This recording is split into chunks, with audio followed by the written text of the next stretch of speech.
الحمد لله وكفى وسلام على عباده الذين اصطفى أما بعد.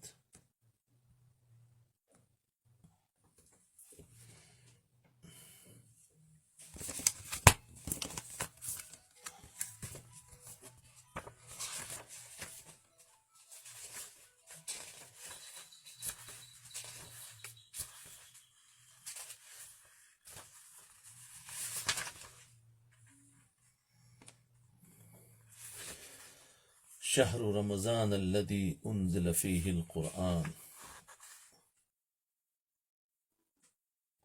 صدق اللہ العظیم. جی، گزشتہ ہماری باتیں چل رہی تھی شب برات پر، یعنی 15ویں شعبان کی رات. اس پر اس کی فضیلت بھی آ گئی اور اس میں کیسے وہ رات گزارنا ہے اور سب کچھ اس میں آ گیا. اس میں کچھ باتیں رہ گئی تھی جو انشاءاللہ تھوڑی دیر میں اس کو بتا کر پھر رمضان کے بارے میں ہم انشاءاللہ شروع کر دیتے ہیں. شب برات کے منکرات ہے کچھ، کہ اس رات میں کچھ رواج چلا آ رہا ہے، اب تو وہ کم ہو گیا، ہمیں اس سے بچنا ہے. ایک تو یہ ہے کہ آگ سے کھیلنا یا روشنی زیادہ کرنا. اس رات میں زیادہ لائٹیں جلاتے ہیں روڈوں پر، مسجد میں، گھروں میں. تو شاہ عبدالحق محدث دہلوی رحمۃ اللہ علیہ ما ثبت بالسنہ میں لکھتے ہیں کہ بری بدعت جو ہندوستان کے اکثر شہروں میں رائج ہے یہ ہے کہ لوگ چراغ روشن کرتے ہیں اور گھروں کی دیواروں پر رکھتے ہیں اور اس پر فخر کرتے ہیں، نیز جمع ہو کر آگ کے ساتھ لہو و لعب کرتے ہیں، پٹاخے پھوڑتے ہیں. یہ ایسی بات ہے کہ جس کا ذکر کسی بھی معتبر کتاب میں نہیں ہے اور اس کے متعلق کوئی حدیث ضعیف اور موضوع بھی نہیں ہے، اور یہ ہندوستان کے سوا کہیں اور اس کا رواج بھی نہیں ہے، نہ مدینہ منورہ میں، نہ مکہ معظمہ میں، نہ پورے عجم میں.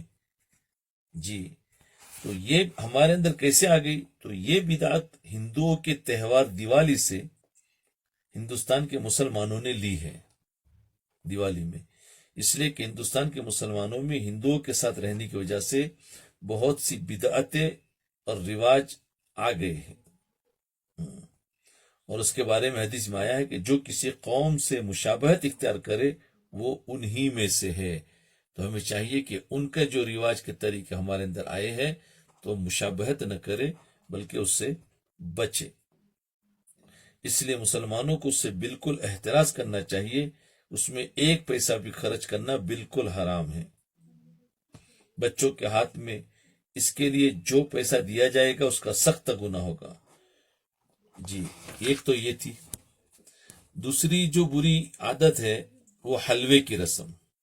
اس رات میں عبادت نہیں آتی تو کم سے کم کھانا بناتے ہیں، حلوہ بناتے ہیں، کہ بعض لوگ حلوہ پکانے کو ضروری سمجھتے ہیں. اس کے بغیر ان کی شب برات ہی نہیں ہوتی، کیونکہ کل دن گزر کر جو رات آئے گی وہ 15ویں شعبان کی رات ہوگی. تو اس میں یہ پہلے بہت ہوتا تھی حلوے کی رسم وغیرہ، تو اس کے بغیر ان کی شب برات نہیں ہوتی. یہ بالکل بے اصل اور غلط رسم ہے. اور بعض یہ کہتے ہیں کہ حضور صلی اللہ علیہ وسلم کا جب دندان مبارک شہید ہوا تو حلوہ نوش فرمایا تھا. پتہ نہیں کہاں کہاں سے لے آتے ہیں. یہ تو بات صحیح ہے کہ آپ کے دندان مبارک شہید ہوئے، لیکن یہ ہے کہ وہاں حلوہ کھایا تھا. کوئی کہتا ہے کہ حضرت حمزہ رضی اللہ عنہ اس دن شہید ہوئے تھے تو یہ ان کی فاتحہ ہے. یہ بالکل موضوع اور غلط قصے ہیں. اس کا اعتقاد رکھنا، عقیدہ رکھنا بالکل جائز نہیں، بلکہ عقلاً بھی ممکن نہیں. اس لیے کہ احد کا واقعہ شوال میں پیش آیا، نہ کہ شعبان میں. یعنی جہاں آپ صلی اللہ علیہ وسلم کے جو دندان مبارک شہید ہوئے تھے وہ شوال میں تھا، شعبان میں تھا ہی نہیں. اب اس کو شعبان سے جوڑ دیا، 15ویں شعبان سے جوڑ دیا. تو یہ بہت ساری چیزیں ہیں.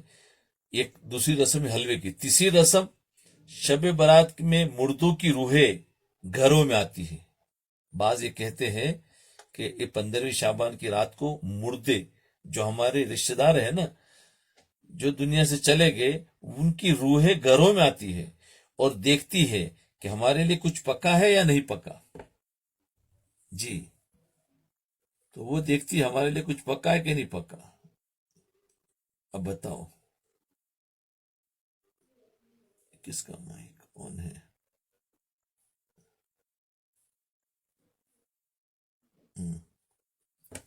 ارے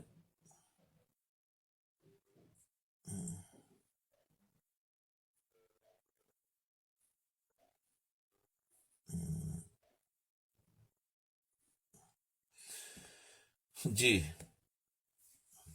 تو یہ بات یاد رکھے کہ روحیں گھروں میں آتی ہے اور آ کر دیکھتی ہے کہ ہمارے لیے کچھ پکا ہے یا نہیں پکا. یہ بالکل بے اصل، اس کا کوئی ثبوت نہیں.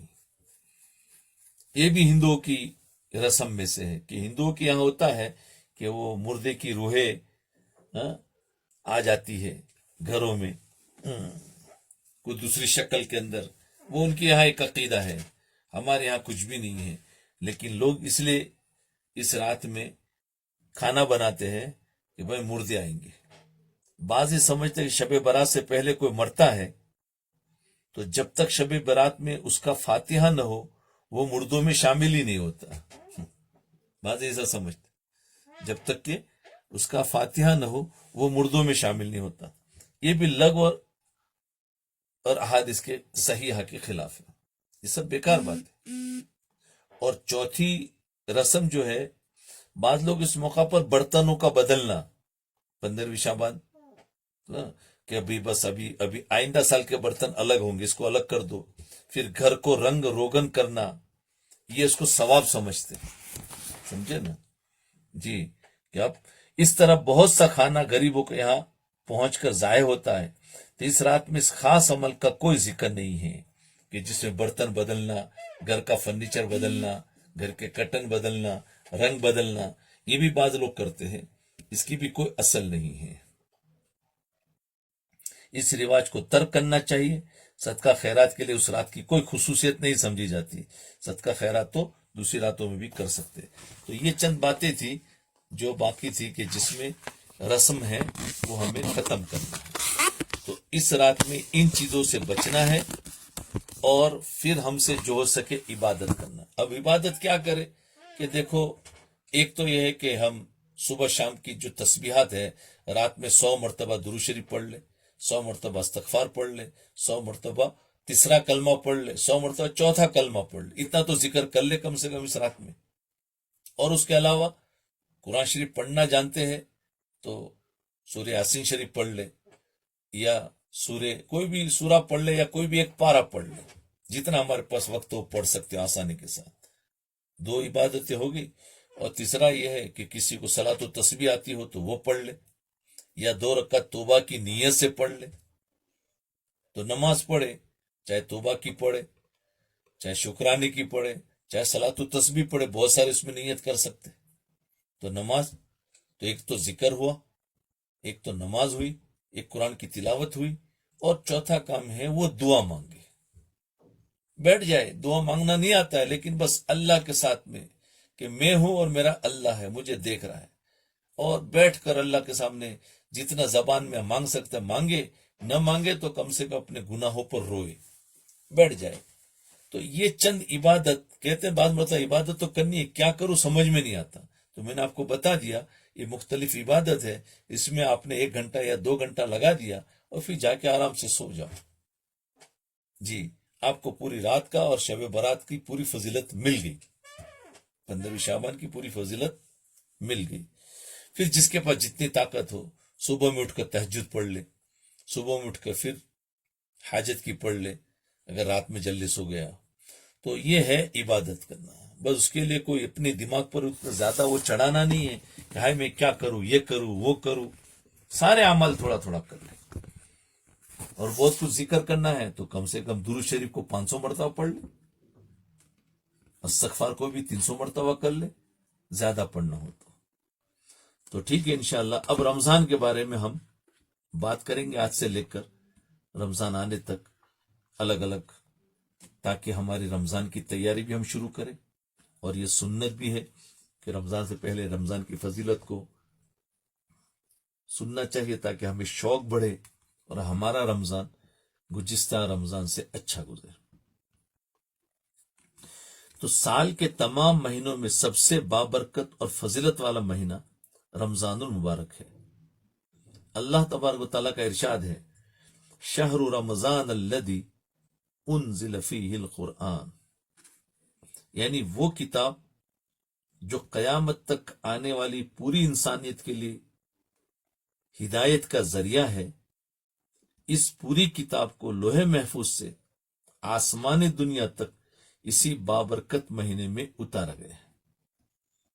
یہ جو آیت ہے شہر رمضان الذی انزل فیہ القرآن، کہ یہ وہ رمضان کا مہینہ ہے جس میں قرآن کو اللہ تعالیٰ نے لوح محفوظ سے آسمان دنیا تک اس مہینے میں اتارا۔ نیز حدیث پاک میں ہے کہ رسول اللہ صلی اللہ علیہ وسلم نے فرمایا کہ رمضان المبارک اللہ کا مہینہ ہے۔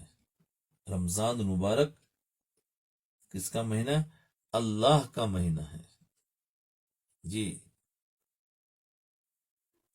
ویسے تو تمام مہینے اللہ ہی کے ہیں، مگر اس ماہ مبارک کی اہمیت اور فضیلت کی وجہ سے اللہ کے حبیب صلی اللہ علیہ وسلم نے خاص طور سے اس کی نسبت اللہ سبحانہ و تعالیٰ کی طرف فرمائی۔ جی،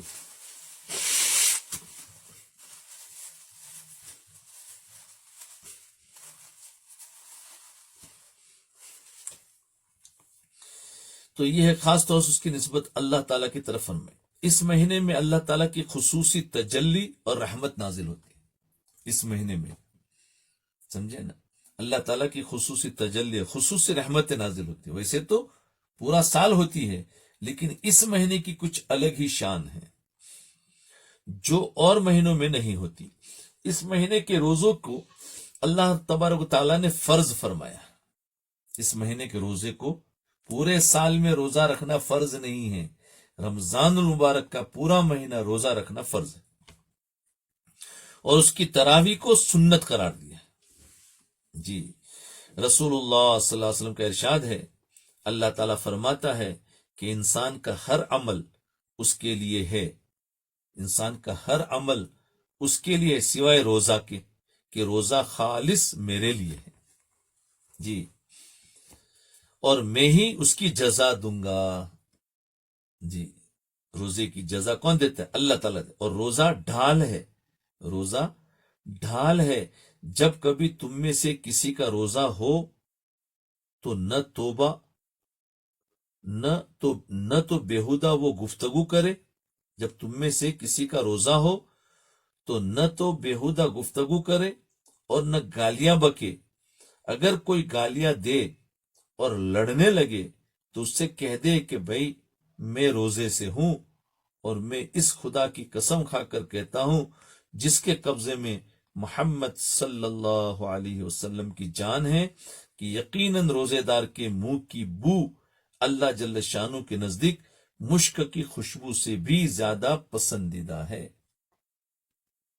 جی، روزے دار کے لیے دو خوشیاں ہیں، روزے دار کے لیے دو خوشیاں ہیں۔ پہلی، جب روزہ کھولتا ہے تو افطار سے خوش ہوتا ہے۔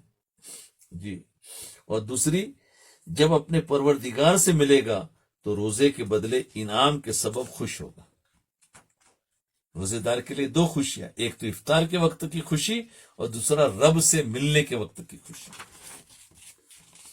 حضرت ابو امامہ باہیلی رضی اللہ عنہ فرماتے ہیں کہ میں نے عرض کیا، یا رسول اللہ صلی اللہ علیہ وسلم، مجھے کوئی ایسا عمل بتلا دیجئے جس کی وجہ سے اللہ تعالیٰ مجھ کو جنت میں داخل کر دے۔ اللہ تعالیٰ مجھ کو جنت میں داخل کر دے۔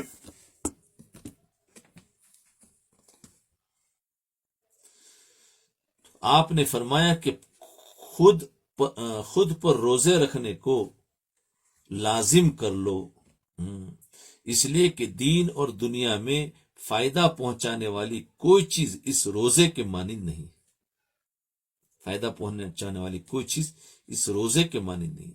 حضور صلی اللہ علیہ وسلم نے ارشاد فرمایا کہ جو شخص اللہ کی راہ میں ایک دن کا روزہ رکھتا ہے اللہ تعالیٰ اس ایک دین کے بدلے اسے جہنم کی آگ سے 70 برس کی مسافت کے بقدر دور کر دیتا ہے۔ ایک دن کے روزے کا کیا فضیلت ہے؟ جہنم کی آگ سے کتنا دور؟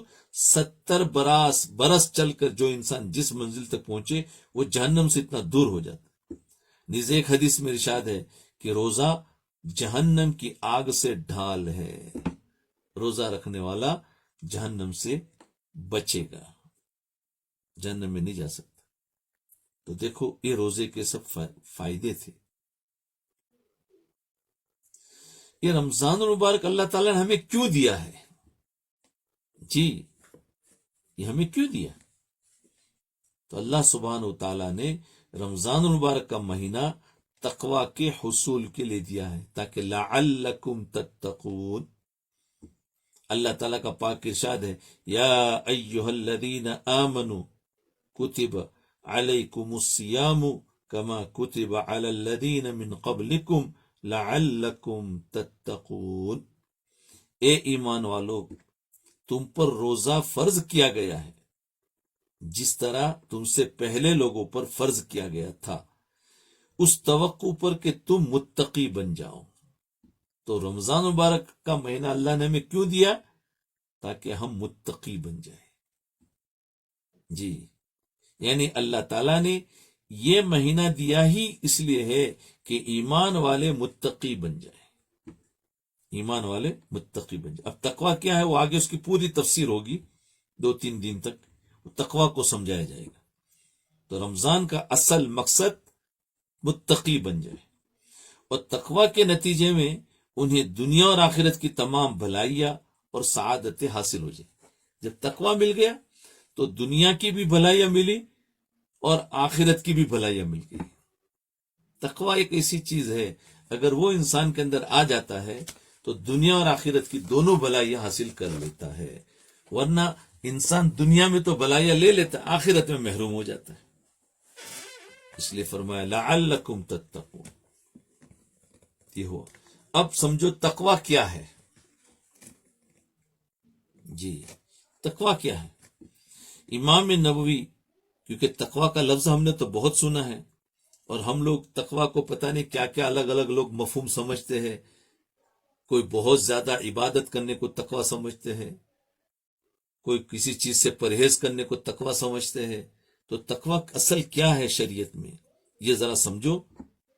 امام نووی رحمۃ اللہ علیہ فرماتے ہیں کہ اللہ تعالیٰ نے جن کاموں کو کرنے کا حکم دیا ہے ان کو کرنا، اور جن باتوں سے منع فرمایا ہے ان سے رک جانا، اس کا نام تقوی ہے۔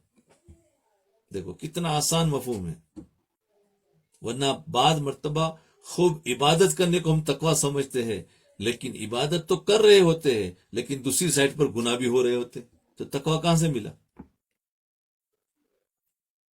تو تقوی کیا نام ہے؟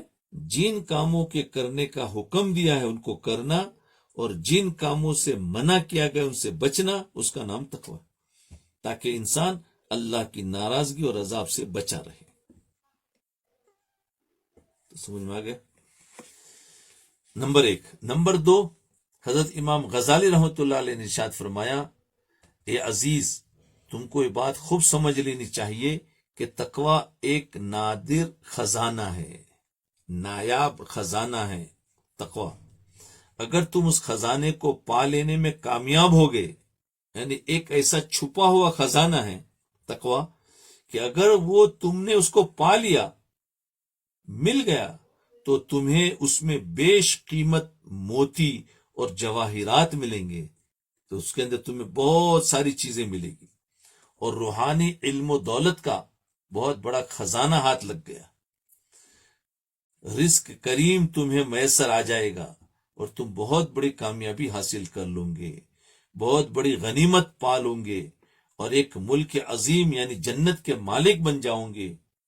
یوں سمجھو کہ دنیا اور آخرت کی تمام بھلائیاں تقوی میں جمع کر دی گئی، دنیا اور آخرت کی تمام بھلائیاں تقوی میں جمع کر دی گئی۔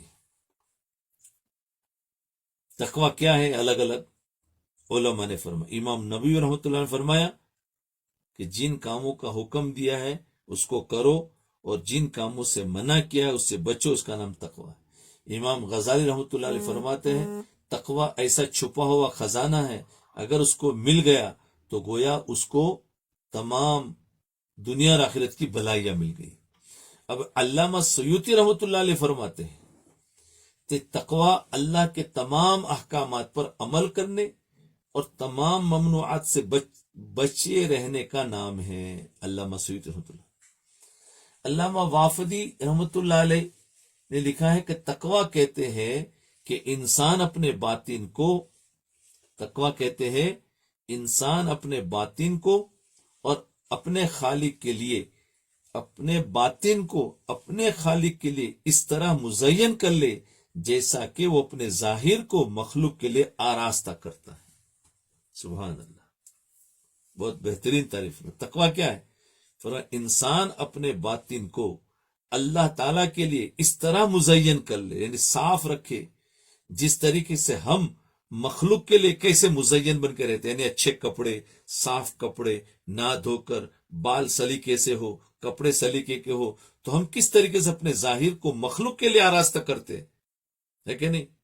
تو اسی طریقے سے اپنے باطن کو اللہ کے لیے آراستہ کر لو، اس کا نام تقوی ہے۔ اللہ اکبر۔ اور بعض بزرگوں نے کہا ہے کہ تقوی یہ ہے کہ بندہ اپنے خالق کی محبت میں اپنے نفس کی خواہشات پر چلنا چھوڑ دے، اپنے رب کی محبت میں، اپنے اللہ کی محبت میں، خالق کی محبت میں اپنے نفس کی خواہشات پر چلنا چھوڑ دے۔ یعنی اس کو آسان لفظوں میں کہو کہ انسان گناہوں کو چھوڑ دے، اس کا نام تقوی ہے۔ بس یہ آسان لفظ ہے۔ دیکھو یہ بعضوں نے کہا کہ تقوی گناہوں کے چھوڑنے کا نام ہے، یعنی جن باتوں سے اللہ ناراض ہوتے ہیں ان باتوں کے تقاضوں کے باوجود ان پر عمل نہ کر کے، عمل کرنے کا جی چاہ رہا ہے، عمل نہ کر کے نفس کو ناراض اور اپنے مولا کو راضی کر لے، اس کا نام تقوی ہے۔ تو سمجھ میں آئے کہ تقوی کے الگ الگ کیا کیا مطلب ہے۔ تقوی کی حقیقت ایک واقعے سے سمجھنا آسان ہے۔ روایت میں ہے کہ حضرت عمر فاروق رضی اللہ عنہ نے حضرت ابی بن کعب رضی اللہ عنہ سے پوچھا، عمر فاروق رضی اللہ عنہ نے حضرت ابی بن کعب رضی اللہ عنہ سے پوچھا کہ تقوی کیا ہے؟ ایک مثال سے دیکھو سمجھ میں آئے گا تقوی۔ تو انہوں نے اس بات کو سمجھانے کے لیے حضرت عمر رضی اللہ عنہ سے سوال کیا کہ کیا آپ کبھی خاردار یعنی کانٹے والی جھاڑیوں والے تنگ راستے سے گزرے ہیں؟ یعنی جیسے ایک راستہ ہوتا ہے لیکن راستہ تنگ ہے، یعنی دونوں طرف اس کے لیفٹ اور رائٹ میں کانٹے دار جھاڑیاں ہیں، ایسے درخت ہے جس میں کانٹے ہیں، اور راستہ بھی اتنا تنگ ہے کہ انسان مشکل سے چل سکے، کانٹے اتنے لمبے ہو گئے کہ راستے پر آ گئے، سمجھے؟ اب اس میں سے جو انسان چلتا ہے تو بتاؤ کتنا سنبھل کر چلے گا؟ تو کہہ رہے ہیں کہ جیسے اس کی مثال بتا رہے ہیں کہ خاردار یعنی کانٹے دار جھاڑیوں والے تنگ راستے سے گزرے ہیں کبھی آپ؟ تو انہوں نے کہا ہاں گزرا ہوں۔ تو حضرت ابی بن کعب نے پوچھا پھر ایسے وقت میں آپ کیا کرتے ہیں؟ ایسے راستے سے گزرے تھے تو انہوں نے کہا کہ اپنا دامن سمیٹ کر خوب احتیاط سے گزرتا ہوں۔ کیوں کہ کانٹے ہمیشہ ہم سے بڑی محبت رکھتے ہیں، کیونکہ تم جب گزرو گے نا تو ہمارے کپڑوں کو پکڑ لیتے ہیں، کبھی ہمارے بدن کو بوسا بھی دے دیتے ہیں جس سے خون بھی نکل آتا ہے کہ نہیں؟ تو کانٹے بیچارے بڑی محبت کرتے ہیں، تو ان کی اس سے بچ کر جانا کہ کہیں کپڑے کو اگر اس نے پکڑ لیا تو کیا ہوگا؟ کپڑے کو پھاڑ دے گا کانٹے دار۔ تو اس لیے انسان ایسا بچتا ہے کہ کہیں کپڑا کانٹے کو لگے نہیں، اور انسان وہاں سے سمیٹ کر گزرتا ہے تو اس وقت کی حالت ذرا دیکھنے جیسی ہوتی ہے۔ تو فرمایا کیا کرتے ہیں؟ تو انہوں نے کہا اپنے دامن سمیٹ کر خوب احتیاط سے گزرتا ہو تاکہ کوئی کانٹا کپڑے یا بدن سے نہ لگ جائے۔ تو انہوں نے کہا بس تقوی اسی کا نام ہے کہ دنیا میں رہنا ہے، بیوی بچوں میں رہنا ہے، مال و دولت میں رہنا ہے، لوگوں کے ساتھ میں رہنا ہے، لیکن ان میں سے کسی سے الجھنا نہیں ہے، اپنے آپ کو بچا کر موت تک لے جانا ہے تو اپنی منزل پر چلے گئے۔ الجھنا نہیں ہے، لڑائی جھگڑوں میں پڑنا نہیں ہے، بڑے بڑے کیس کرنا نہیں ہے، کسی نے کچھ لے لیا اس کو معاف کر دو، اپنے آپ کو الجھاؤ مت، اس کا نام ہے تقوی۔ کیونکہ دنیا کی زندگی وہ کانٹے دار جھاڑیوں کی طرح ہے، اب اس میں سے ہمیں گزر کر آخرت میں جانا ہے۔ جانا کدھر ہے؟ ظاہر بات ہے دنیا کو تو پار کرنا پڑے گا نا، جب آ گئے ہیں تو پار تو کرنا ہوگا۔ تو یہ دنیا کی مثال جھاڑی دار اور کانٹے دار جھاڑیوں کی طرح ہے، اب اس میں سے پار ہو کر آخرت میں جانا ہے، تو فرمایا جب اس میں سے چلو تو تمہیں کھانا بھی ہے، پینا بھی ہے، شادی بھی کرنا ہے، ملنا جلنا سب کچھ ہے، لیکن ایسے ہی بچتے بچتے نکل جاؤ، الجھ مت جاؤ کسی کے ساتھ۔ اس کا نام تقوی ہے۔ اچھی طرح سمجھ میں آ گیا ہوگا۔ مطلب یہ کہ دنیا میں ہر طرف برائی اور اللہ تعالیٰ کی نافرمانیوں کے کانٹے لگے ہوئے ہیں، اور ان کے درمیان شریعت کے راستے پر اس طرح چلنا کہ خدا کا کوئی حکم ٹوٹنے نہ پائے۔ شریعت کا راستہ یہ راستہ ہے، تو اس میں اس طرح چلنا کہ کوئی خدا کا حکم ٹوٹنے نہ پائے، اسی کا نام تقوی ہے۔ جی، علماء کرام نے کامل تقوی بیان کرتے ہوئے فرمایا بدن کے ہر عضو کا علیحدہ تقوی بیان فرمایا۔ آج تک تو ہمیں سمجھتے تھے تقوی کچھ عبادتوں کا نام ہے، فرمایا بدن کے ہر عضو کا تقوی الگ الگ فرمایا۔ وہ کیا ہے؟ فرمایا زبان کا تقوی۔ سمجھے زبان کا تقوی کیا ہے؟ اس سے مراد یہ کہ زبان سے کوئی بول بھی ایسا نہ بولے جو اللہ کی ناراضگی کا سبب بن جائے، یہ زبان کا تقوی ہے۔ ورنہ بعض مرتبہ ہم اعمال تو کر لیتے ہیں، لیکن بہت سارے اعمال چھوٹتے نہیں ہیں، کبھی زبان ہمیں تقوی سے نکل جاتی ہے، تقوی نہیں رہتا اس میں۔ اچھا، دل کا تقوی کیا ہے؟ اس سے مراد یہ ہے کہ انسان دل میں کسی کے لیے حسد نہ رکھے، کینہ نہ رکھے، تکبر نہ رکھے، دشمنی نہ رکھے، عجب نہ رکھے، انتقام اور دیگر امراض قلب سے دل کو پاک رکھے، یہ دل کا تقوی ہے۔ اب بتاؤ، اگر ہم عبادت تو بہت کر رہے ہیں، لیکن دلوں کے اندر اگر یہ ساری چیزیں دل کی بیماریاں بھری ہوئی ہے تو تقوی ہمیں نہیں ملا، کہ دل کا تقوی نہیں ملا۔ تو یہ دل کا تقوی ہے۔ تو سمجھ میں آ گیا، ہمارے دلوں کو پاک کرو، اسی کو کہتے ہیں دلوں کو پاک رکھنا۔ کس سے؟ حسد سے، تکبر سے، بغض سے، دشمنی سے، کینہ سے، عجب سے اور تمام بیماریوں سے دل کو پاک رکھنا۔ آنکھ کا تقوی کیا ہے؟ یہ کہ ہر طرح کے حرام دیکھنے سے آنکھوں کو محفوظ رکھا جائے، یہ آنکھ کا تقوی ہے۔ پیٹ کا تقوی کیا ہے؟ یہ کہ حرام تو حرام، مشتبہ مال کا ایک لقمہ بھی پیٹ میں نہ جانے پائے، یہ پیٹ کا تقوی ہے۔ حرام سے تو انسان بچ جاتا ہے، لیکن شبہ والا مال ہے اس سے بھی بچنا۔ قدموں کا تقوی، پیروں کا تقوی کیا ہے؟ ہمارے قدم اللہ کی نافرمانی اور سرکشی کی طرف نہ بڑھے، یہ پیر کا تقوی ہے۔ جی، اب عبادت کا تقوی، عبادت خالص اللہ کے لیے ہو، کوئی دنیاوی غرض مطلوب نہ ہو، تو یہ عبادت کا تقوی۔ تو دیکھا الگ الگ تقوی ہے، زبان کا تقوی، دل کا تقوی، آنکھ کا تقوی، پیٹ کا تقوی، ہاتھوں کا تقوی، قدموں کا تقوی، عبادت کا تقوی۔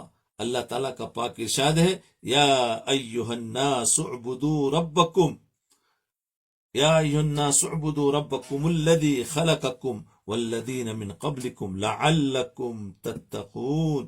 اے لوگو، اپنے رب کی عبادت کرو جس نے تم کو اور تم سے پہلے لوگوں کو پیدا کیا تاکہ تمہارے اندر تقوی پیدا ہو۔